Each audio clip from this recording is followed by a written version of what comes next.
Hi everyone, my name is Laura. I'm the Senior Park Naturalist with Hunterdon County Division of Parks and Recreation. We're here today at Echo Hill Park to learn about erosion. Now, erosion is an action of processes like water and wind that remove soil, rock, or other particles from earth and transport it to other places. Basically, it's the moving of pieces of earth over a long period of time.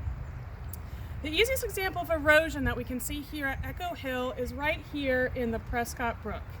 The Prescott is a small stream that flows into the south branch of the Raritan River.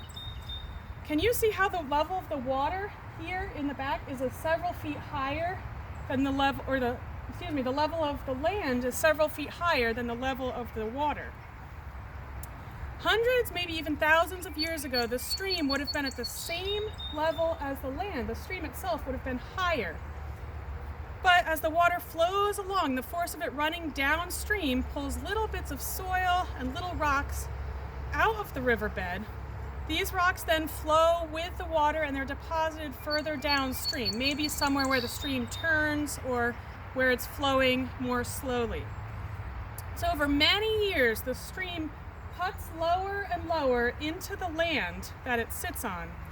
The speed that it erodes depends on many things, but for example, if we have a large rainstorm, a lot of water's here, it's going to more quickly erode during that time. If it goes on long enough, a canyon can form. Has anybody been to the Grand Canyon?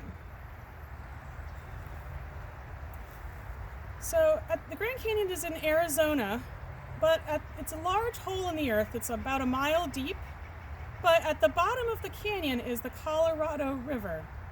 Geologists estimate that this river has been carving out the Grand Canyon over the last 5 or 6 million years.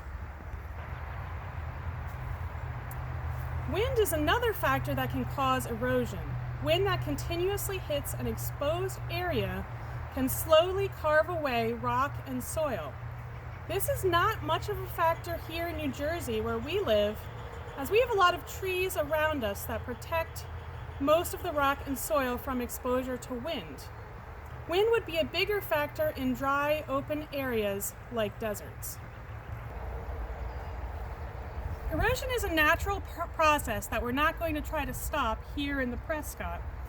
It could wash away some small plants on the side of the stream, but usually it's a slow enough process that it does not negatively affect plants and animals.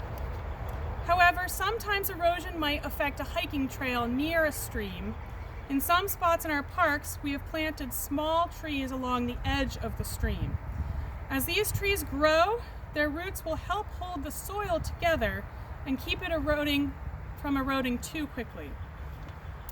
In other places, rainwater might collect in the bed of the trail, and people that walk the trail might also contribute to this erosion. So we might create something called a water bar, which is either a log, some rocks, or lumber put across the trail at an angle like this. And that encourages the water to run off the trail instead of sitting on the trail. And that helps prevent erosion in the trail. I hope you're able to get outside this spring and look for examples of erosion near where you live.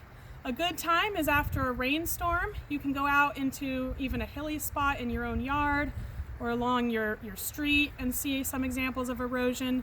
Or go ahead and visit one of our county parks along the south branch of the Raritan River.